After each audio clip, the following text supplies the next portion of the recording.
From one of the main forces behind Saving Private Ryan and Band of Brothers comes this particularly unique view of the Navy's experience in World War II. We're looking at Greyhound.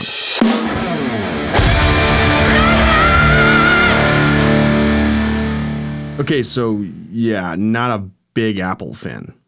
And their name being all over this thing wasn't exactly begging me to watch it. But you know what? Tom Hanks' name goes a long way when it comes to war movies. Not only is Saving Private Ryan to this day celebrated as the greatest war film of all time, it was followed up just a couple years later by what could arguably be the most beloved miniseries ever. If you don't know what I'm talking about, go watch Band of Brothers and do that soon. Anyway, with Greyhound, we get this take on the Battle of the Atlantic, which comes with the same care and attention of his other wartime features without it just being Saving Private Ryan on water. This is an adapted screenplay by Hanks based on the book The Good Shepherd by C.S. Forster, the author behind the Horatio Hornblower series. And speaking of, if you're even a little bit into the naval warfare world, this is definitely worth checking out. Maybe it's not the highest budget, and maybe certain things haven't aged super well. Maybe. But it's good.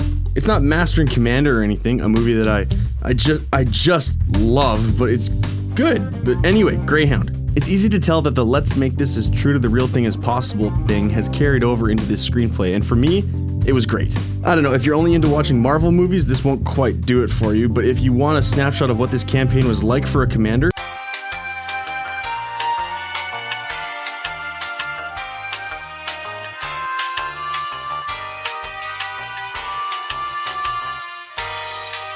but if you want a snapshot of what this campaign was like for a commander, captain, skipper, whatever you like really, this movie does an excellent job. I've never realized just how worthy of appreciation and respect this role is on a ship.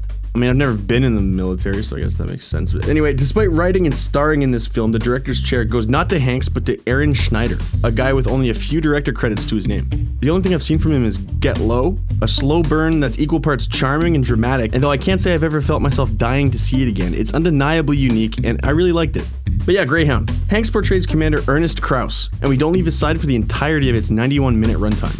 On paper, this wouldn't have sounded like the right approach to me, but the immersion we feel as a result makes it all worth it.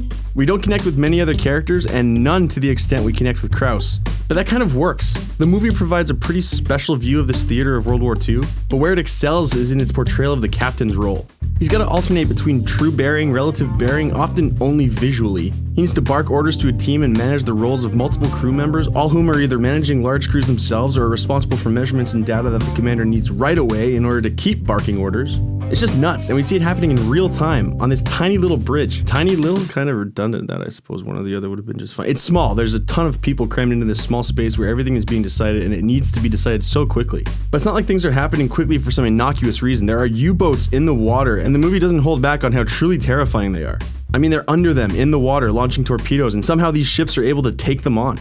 Not without challenge, though. The movie goes on to show how many souls were lost over the course of this campaign, and Greyhound leaves no doubt as to why. And that's another place where it excels. Tone. We don't see much in the way of blood and gore, but it's clear that that's not required to convey the horror of war, and we're provided with solemn reminders of the weight behind lost human life. World War II wasn't an easy time for anyone, but just getting to Europe proved to be an insane challenge on its own. And with this movie, we believe we're seeing what that was like. Part of that is because of how well it's shot. Once or twice, the CGI isn't what I'd hoped for, but that's really only once or twice. Most of the time, I was absolutely blown away by what they'd put together visually. Some of it is top-notch CGI, but a lot of it's practical effects. In many cases, the ship's real. There's a still intact World War II destroyer that was used to make this happen. When we're not there, we're on a replica set of the bridge that was built for the film. And only when they can't use either of those do they rely on CGI, and most of the time it is really great. Otherwise, there's not much more to it. This is a great example of something that does a few things really, really well and doesn't worry about the other stuff because it just doesn't have to. It's like a good restaurant. Don't go to a steakhouse to buy a pizza. Don't watch Greyhound if you want to see. Is that what it's like? Yeah. And I love you guys. We'll talk soon.